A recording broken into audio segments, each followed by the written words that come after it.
Jan! Jerry's voice bellowed from the depths of the basement, startling her from her afternoon coffee. Get down here, now! She furrowed her brow, setting her mug in the sink. Had something fallen over? Was there a leak? As she descended the creaking wooden steps, the harsh glare of the single light bulb made her squint. Her husband stood in the far corner, surrounded by half-opened boxes and scattered papers. In his hand, he held a small book with a faded pink cover. That better not be my diary, she said, forcing a chuckle she didn't really feel. She wasn't too concerned. Her diaries dated back decades. She hadn't opened them for years and had actually forgotten about most of them. Yet something in Jerry's posture made the hair on her arms stand on end. He turned slowly to face her. His expression wasn't just anger. It was disbelief tinged with disgust. Yeah, Jan, he said in a low voice that made her blood run cold. Your diary. The same one you apparently used to keep some pretty elaborate records, she swallowed. Jerry, come on. You know I used to write all sorts of silly nonsense when I was young. It's probably nothing. She reached out her hand, hoping he'd just give it to her. Instead, he gripped it tighter. I'm not sure it's nothing, because what I just read... His nostrils flared. My God, Jan, you've destroyed me. Her heartbeat quickened, and the pounding of her pulse felt like a drum in her ears. What do you mean? He opened the diary, flipping to a page dog-eared with purpose. In a voice shaking with rage, he read, I wish Jerry would agree to marry me sooner, but I'm so tired of waiting. Jim is so much more fun, and oh, that thing Jim did with his... Jerry stopped. He exhaled sharply, then turned the page. Wait, there's more here, and it's not just Jim. Jan's stomach dropped. Oh no. Something told her this was far worse than the old single transgression she had mentally buried. She remembered vaguely scribbling out her fantasies in that diary, some of them real experiences, others exaggerated. She'd been young, insecure, and foolish. But at the time, writing it all down had been a bizarre kind of thrill. Jerry, she began, forcing a lightness she didn't feel. This happened so long ago. Why does it even... Stop talking, he shouted, the veins in his neck bulging. I'm not finished. With shaking hands, he rifled through the pages, reading random paragraphs in a barely controlled voice. I can't stop thinking about the way Greg pinned me against the wall last night, how his fingers felt against my skin. Jerry's away again. And I'm so lonely. Maybe I'll let Greg come over this weekend, too. Oh, wow. I never thought I'd be the type to be with more than one man in a single day. But here I am, first with Eddie in the morning, then meeting up with Matt in the evening. The rush is indescribable. I sometimes wonder if I'm doing the right thing, but I'm not hurting anyone, right? Jerry doesn't need to know. I'm sure once we're married, I'll settle down. Each new excerpt was like a dagger twisting deeper into Jerry's heart. Jan pressed a trembling hand to her mouth. She'd forgotten these diaries contained far more than just the fling with Jim. She'd chronicled a whole series of indiscretions, from stolen kisses to full-blown flings with multiple men. And then there were the explicit fantasies. Jerry, she whispered, tears pricking her eyes. That was 30 years ago. None of it matters anymore. He glared at her, then slammed the diary shut. Matters? You think reading that... He brandished the book at her, his hand shaking. Where my own wife brags about hooking up with one guy after another doesn't matter? She took a step back, fear morphing into a sort of defensive arrogance. She never wanted him to see her at her weakest again. I'm not that person anymore. I was young and dumb. Were you? He snapped. Because you wrote in here about things you did while we were already engaged. Oh, come on, Jerry, she scoffed, crossing her arms. Stop acting like this is some fresh betrayal. It's older than our entire marriage. I haven't seen those men in decades. And I had the right to know what I was marrying into, he roared, his voice echoing off the basement walls. Instead, I was duped into thinking you were just anxious about me leaving for college. Meanwhile, you were hooking up with guys the moment I turned my back. It was only a few times, she hissed, but as the words left her lips, she remembered that it was more than a few times. A lot more. Jerry fixed her with a stare that froze her on the spot. You said a few times? Try reading your own words, Jan. There are pages about you meeting guy after guy, like some out-of-control, self-destructive spree, and the details... He looked physically ill. I can't believe this. Jan's face hardened. Look, it's done. You can't change the past. His laugh was hollow. Oh, that's your defense? That it doesn't count because it was a long time ago? She shrugged, mustering a dismissive attitude. Deep down, panic roiled in her gut, but she was determined not to show it. People do stupid things in their 20s. Move on. Jerry opened another box, rummaging through old photos. And you kept these, too. I'm starting to wonder if you enjoy remembering every filthy detail. She recognized the box he'd found. Old Polaroids and mementos she should have destroyed years ago. He pulled out a photograph. Jan's heart nearly stopped. Who, Jerry said slowly, are these men? His eyes flicked between the picture and his wife. The photo showed Jan on a couch, half-dressed in a tight top, leaning into a group of 5 guys. Each one had a cocky grin and an arm slung around her. One of them was flexing an impressive bicep. Another was making a gesture at her backside. But the worst part was Jan's own expression. She looked thrilled. She tried to brush it off. Oh, please, Jerry. That's from some random party, it's nothing. But there was no denying the suggestive nature of the photo. The men had a certain familiar closeness with her, and Jan's hair was rumpled in a way that suggested a wild night. To top it off, in black marker across the bottom was scrawled, "The best night ever." Jerry's eyes glistened with tears he refused to shed. Why did you save this? His voice was hushed, teetering between heartbreak and fury. Why would you hold on to any memory of that kind of violation of our trust? She shrugged again, though it came off as a weak, twitchy gesture. I forgot I even had it. He let the photo fall from his hand like it burned his fingers. Get out! Jerry! He stared her down. I said get out! Jan stormed upstairs, tears in her eyes, but her face twisted into a rebellious scowl. This is so stupid, she muttered to herself. It was insane that after so many good years, Jerry was going to throw it all away because of some ancient history.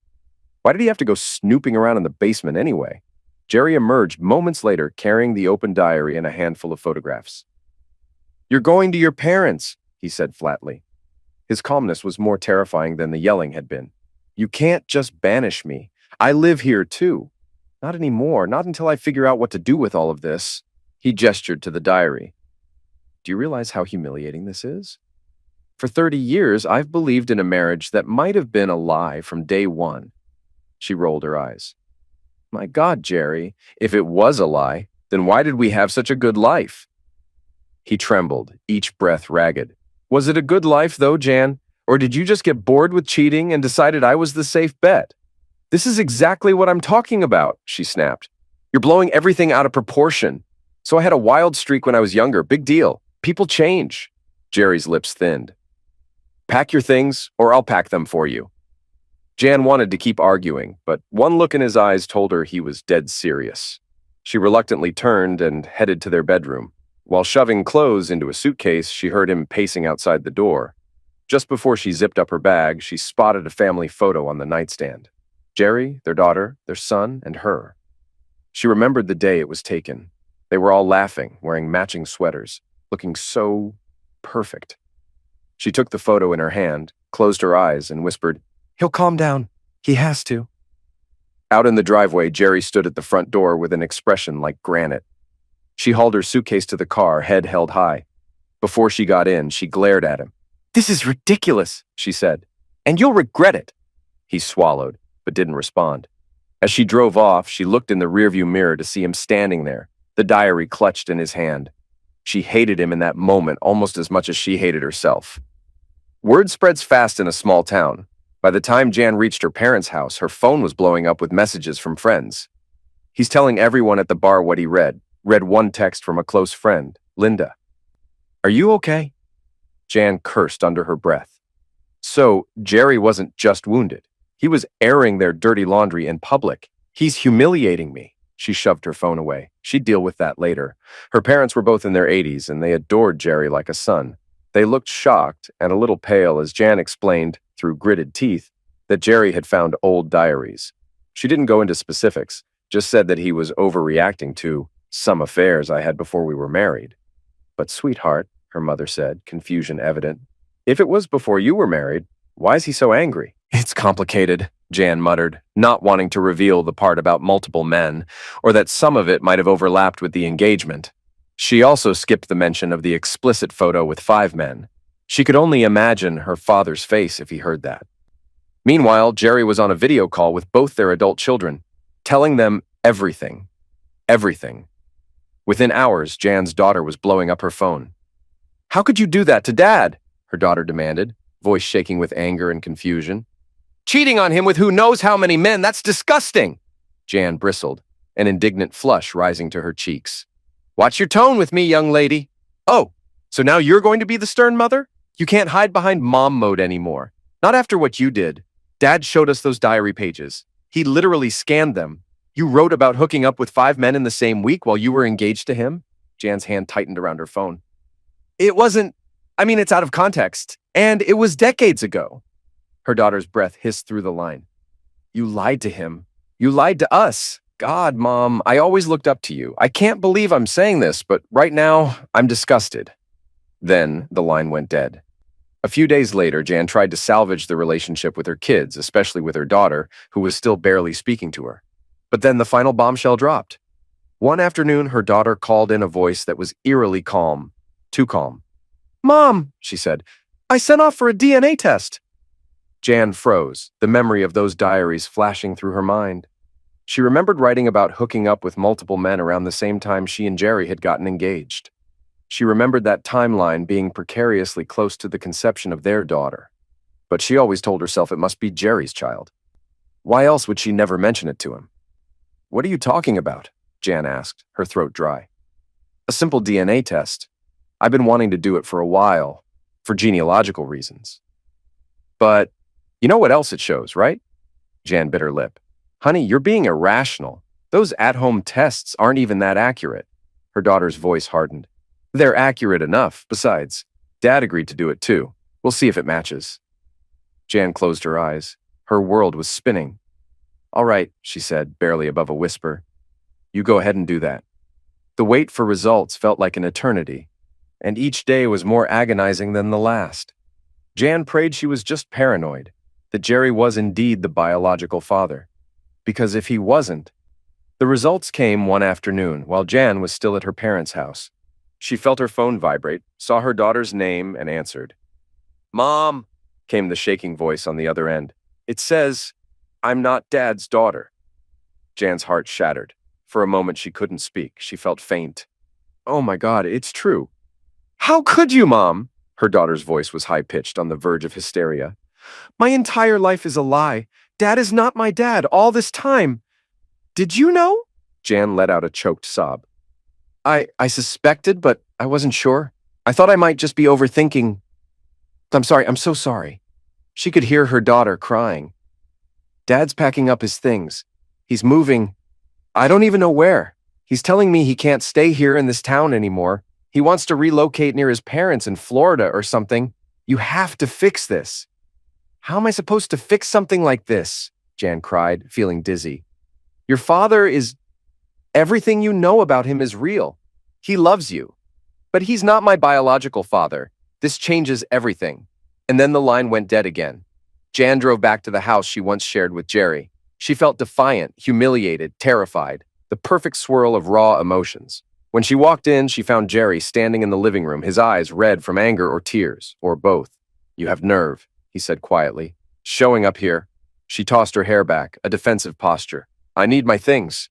His bitter laugh echoed through the emptiness. Yeah, well, you might want to take all your things because I'm moving, officially. She froze. What about us? There is no us, Jan. You lied. You cheated before we got married. You carried on like, I don't even want to say it out loud. And now we learn our daughter isn't even biologically mine? A swirl of conflicting emotions twisted in Jan's stomach. She wanted to push back, to say it was all so long ago that it shouldn't count. But the DNA test had just destroyed the last crumb of Jerry's illusions. Jerry, she managed, swallowing hard. I was young. I didn't know who the father was. I loved you, and I still do. That's why I married you instead of running off with those other guys. Besides, you raised our daughter. That counts for something. His eyes flared with anger. Counts for something? Jesus, Jan, you let me believe she was mine. We read stories every night. I taught her how to ride a bike. I paid her college tuition. And you didn't have the decency to tell me there was even a chance I wasn't her father? She took a step toward him, arms outstretched. I was protecting you. And her. She sees you as her dad. Jerry shook his head. Protecting me, he echoed, bitterness dripping from each syllable. That's rich. Do you realize how messed up that is, Jan? You decided on my behalf that I shouldn't know she might not be mine. Congratulations. You played God with my life. She tried to touch him, but he recoiled. Don't, he said.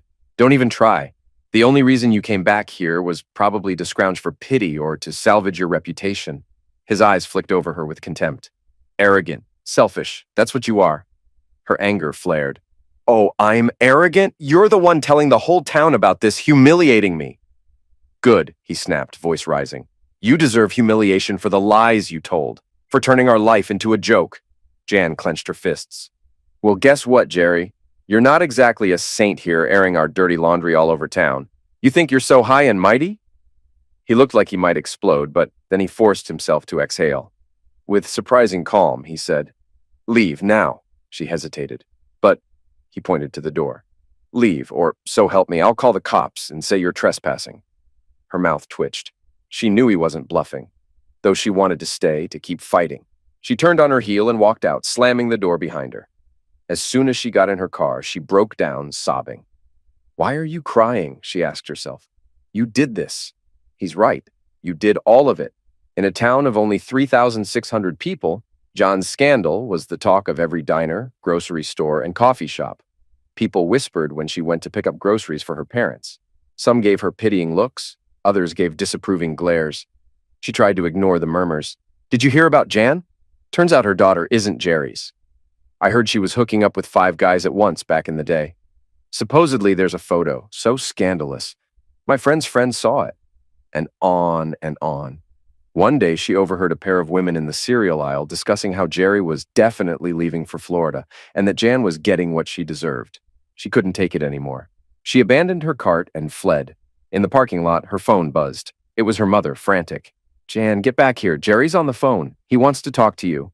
She rushed home, heart pounding. Was it possible Jerry had calmed down enough to speak rationally? When she walked into her parents' living room, she found Jerry on speaker, the tension in the air thick as storm clouds.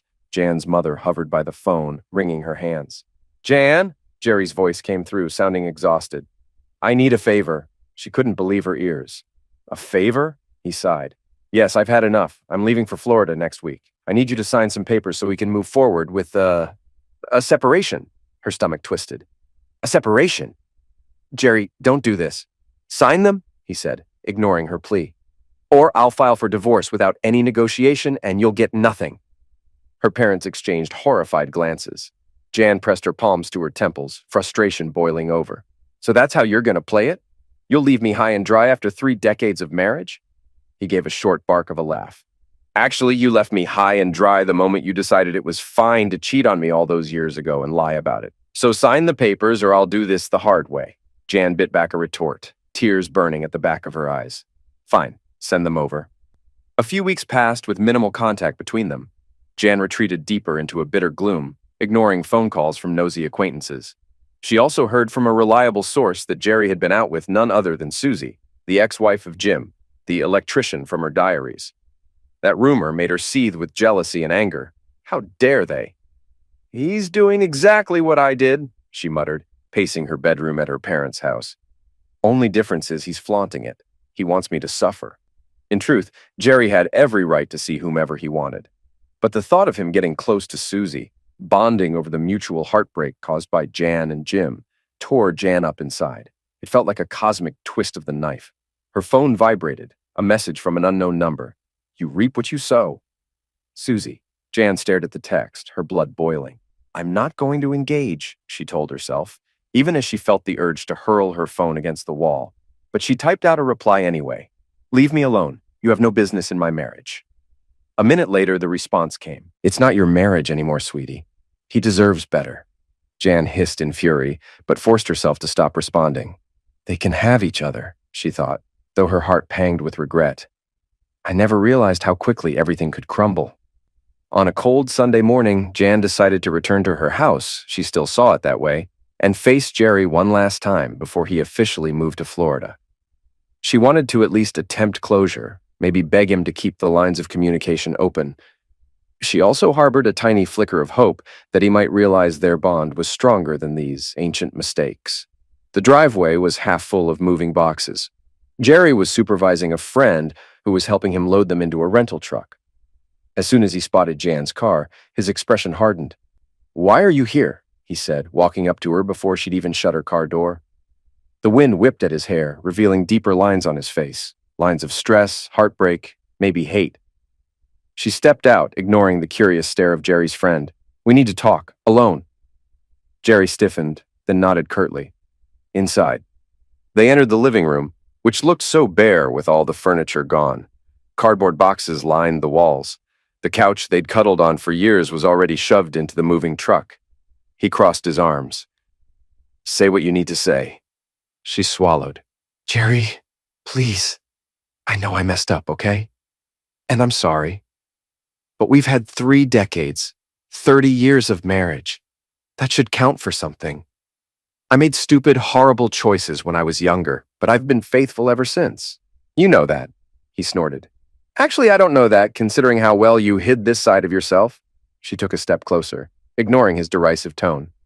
"Look, let's be honest. Our daughter might not be your biological child, but you're the only father she's ever known. She loves you, and so do I." A muscle in Jerry's jaw twitched. "Yeah, well, you should have thought about that before lying to me for 3 decades. Jan's voice hitched. "It was a mistake. I'm not the same person I was back then. Don't throw away everything we built." Jerry stared at her for a long moment, then shook his head slowly. "You know, a few months ago, I might have listened to you, but after reading those diaries—" "They're old!" she interjected, tears brimming. "Stop acting like I cheated on you yesterday." He raised his voice. "Doesn't matter if it was 30 years or 30 seconds. You let me believe I was marrying someone pure, loyal, honest. All that time you had this skeleton in your closet, or should I say a horde of skeletons. Greg, Eddie, Matt, and God knows who else. And that photo with the 5 men, I can't unsee that." Her face twisted in shame for a split second, but she quickly hardened. "You're unbelievable. I can't change the past, Jerry." "Exactly," he replied, voice dropping to a near whisper. "And I can't change how I feel." Jan's bravado cracked, tears spilling down her cheeks. "So that's it? You're leaving me?" He nodded. "We're already divorced in every way that matters. The legal process will catch up soon enough. I have no reason to stay in this house, this town, this state. I'm done." She clasped her hands together. "Please, let's at least talk about therapy. Maybe we can—" "No," he said, finality lacing the single word. "I won't live my life wondering if you've done it again. I can't look at you without picturing them." Jan's shoulders slumped, defeat washing over her. "So, you'd rather run off with Susie or whoever else you've been seeing?" Jerry raised a brow. "At least Susie isn't hiding any diaries full of secrets. But that's irrelevant to you. We're finished, Jan." She felt a flash of rage. "You're a hypocrite if you're hooking up with her. You know that? If you can't forgive me for my past—" He cut her off with a bitter laugh. "My God, you still don't get it. This isn't about me hooking up with anyone. It's about your fundamental betrayal, your arrogance, and the lies that form the foundation of our entire marriage. If you can't see the difference, then there's truly nothing left to say." They stood in silence for a moment, tension crackling like static in the air. Then Jerry's friend poked his head through the front door. "Hey man, sorry to interrupt, but the truck's packed. We should get going soon." Jerry nodded. "Right." Jan stared at him, her eyes pleading, but he turned away, grabbed his coat from the floor, and walked out without another word. Days turned into weeks. Jerry left for Florida. Their daughter moved to Orlando for work. Their son stayed in Atlanta. Jan was alone in her parents' house, the same small bedroom she'd grown up in, but now haunted by regrets and the ghost of what used to be. She spent her nights scrolling through old photos on her phone, pausing on each image of her and Jerry smiling at barbecues, birthdays, anniversaries. She thought about that fateful day in the basement. If only she had destroyed those diaries. If only she had never written them in the first place. But regrets were useless now. Her phone rang sporadically, mostly from old friends wanting the inside scoop on the scandal. She ignored them, she ignored everyone, because no matter how many times she tried to justify or rationalize, the truth was inescapable. She caused this. Once, late at night, she even thought about driving down to Florida unannounced, knocking on Jerry's door and begging him again. But she knew it would only worsen the humiliation. The man she had loved, the one who raised a daughter he thought was his own, was gone. Physically, emotionally, everything. She had lost him, and possibly lost herself too. In a fleeting moment of desperation, she texted her daughter, "I'm so sorry, honey. I love you. I hope someday you can forgive me." Let me know how your new apartment is going." No response. She tried her son next, leaving a tearful voicemail. "Please call me back. I know you're hurting, but I'm hurting too. I love you both more than anything." Nothing. The silence was deafening. One chilly evening, Jan's father found her sitting in the dark living room, staring at nothing. He cleared his throat. "Jan," he began softly, "I know this is a difficult time, but maybe you should talk to your kids in person." She nodded, tears pooling. "They won't pick up my calls. I'm a complete pariah now." Her father sighed and placed a gentle hand on her shoulder. "You have to understand why they're upset, especially your daughter. Her sense of identity is shattered." Jan bit her lip. "I know, and it's all my fault. If only I'd told Jerry the truth. Maybe we could have—" She shook her head, too exhausted to finish the thought. Her father looked at her, sorrow etched in every wrinkle of his face. "You might have lost Jerry," he said quietly, "but do what you can to not lose your children. If that means letting them be angry for a while, you let them. If it means apologizing a million times, you do it.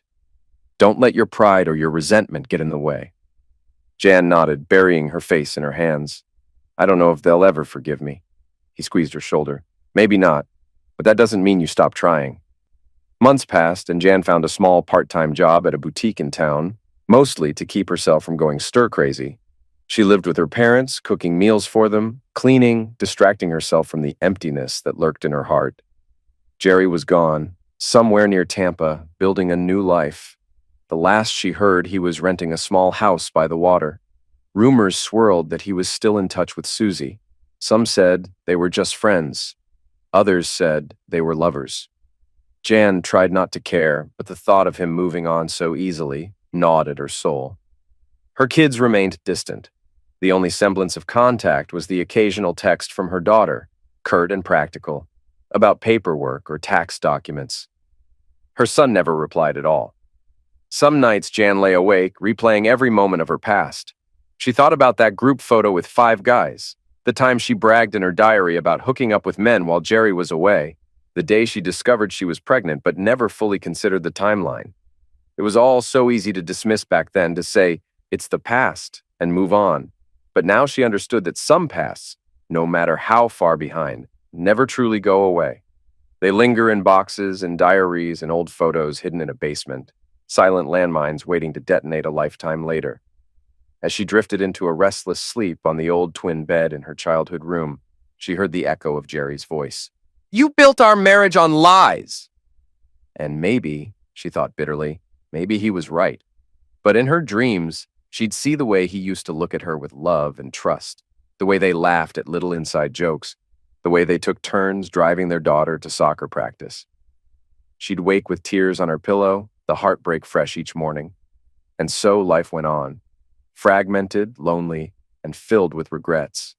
She'd forever replay that moment in the basement. Jerry, holding the diary, reading those words she'd once thought nothing of.